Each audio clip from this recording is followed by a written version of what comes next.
Morning guys, welcome back to the channel. Okay, something a bit different today, bit of a review video and a general talk about this, my old Roland TD11. Obviously technology marches on apace with electronic drum kits. This TD11, probably 10 years old maybe. I think I've had mine for 8 years perhaps, 7 years. It was a mid-range kit from Roland, been superseded now. I think probably the 17 is probably the one that takes it now, but don't quote me on that. But this cost me just over £1,000, and I think that included this extra cymbal.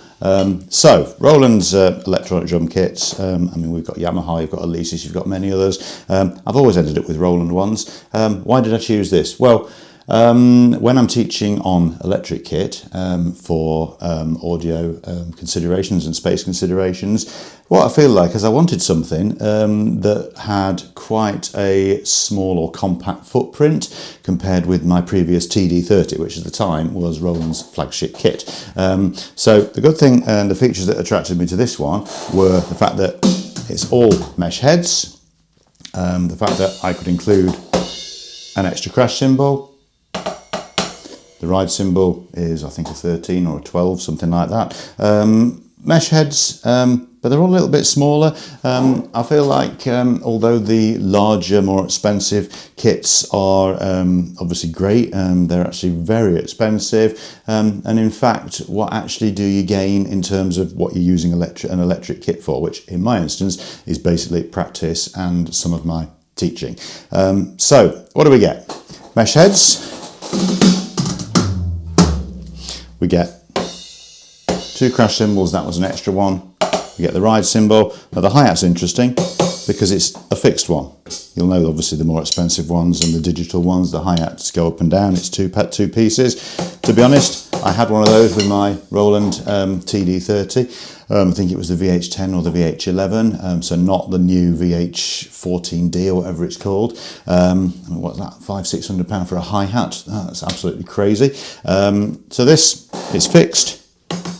To be honest, to my view, it feels just as good as the more expensive ones. My VH hi-hat on my Roland TD30 actually went wrong. I had to have it repaired under warranty. So let's get the camera and let's have a bit of a tour around it, shall we? So here's the TD11 brain. It's nothing fancy.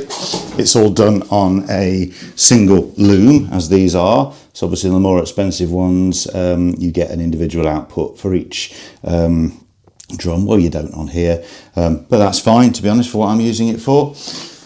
So here's the mesh heads. They feel nice. You can tune them for the right tension. There's my extra crash cymbal. There's my ride.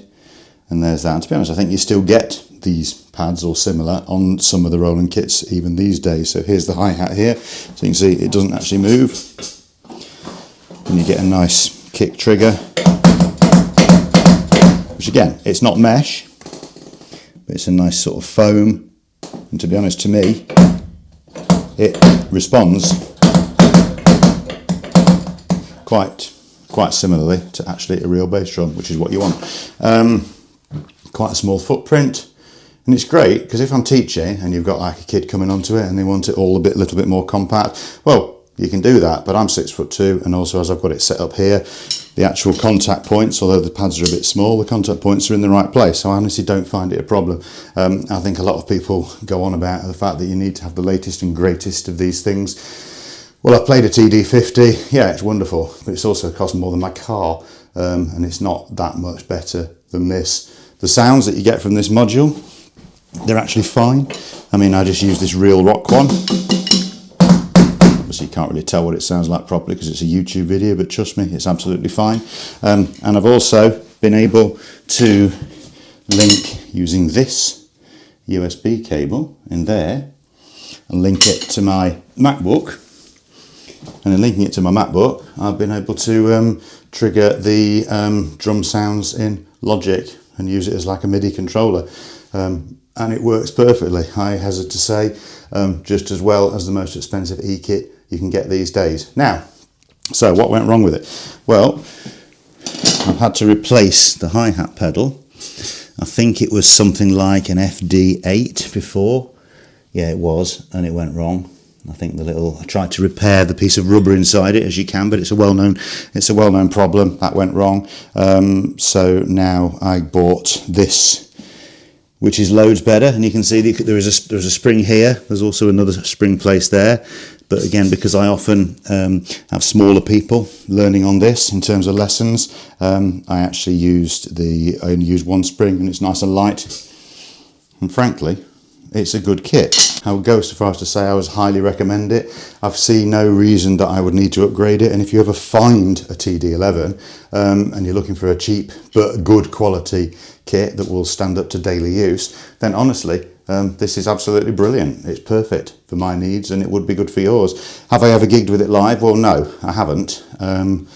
But to be honest, I don't gig with electric drums.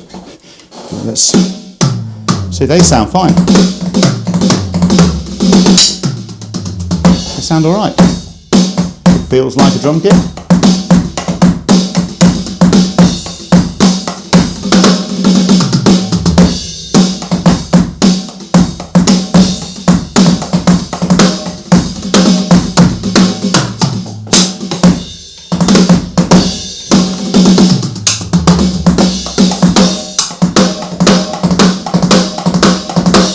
Yeah, I mean, it's good. So I'm playing some kind of fairly interesting stuff there, but it's all basically groove-based stuff. But I'm easily able to get the different dynamics that we need off the pad. It bounces well. Cymbals are a bit plasticky, but hey, they're plastic. So the ride cymbal doesn't respond, doesn't bounce quite as well as an actual ride cymbal might do, so it's quite tricky for jazz stuff. But then, to be honest, if I was practicing jazz, I would actually use my real ride cymbal at the end of the day, just set it up and practice it on its own. The rest of it feels fine. The hardware is solid, the hi-hat. You've got a good variation between fully open and fully closed. On my old VH hi-hat, VH11 or whatever it was, you had to really press hard to get it to shut. But on this one, you don't. And the kick drum, I mean, obviously, you have to be able to do it. But it's perfectly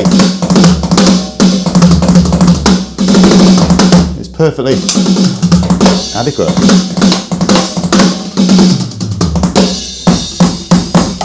Okay, so like all electric kits, doesn't quite have the feel of a full acoustic kit, and what I do find is that if I'm using an electric kit to teach, you have to put people on acoustic kit as well to get kit balance, voice balance and dynamics between the drums, because an electric kit, no matter how good it is, I suspect you won't ever replicate that. And also the sheer volume of a real kit takes people by surprise sometimes. But honestly, the TD11, as with all the Roland kits I've ever used, I mean, they're great, but seriously, these can probably be picked up second-hand quite affordably. I might even pick up a second brain, to be honest, just in case this one ever dies. Everything's great about it. So any questions, hit me up in the comments. Thanks very much for watching, and yeah, see you all soon. Bye.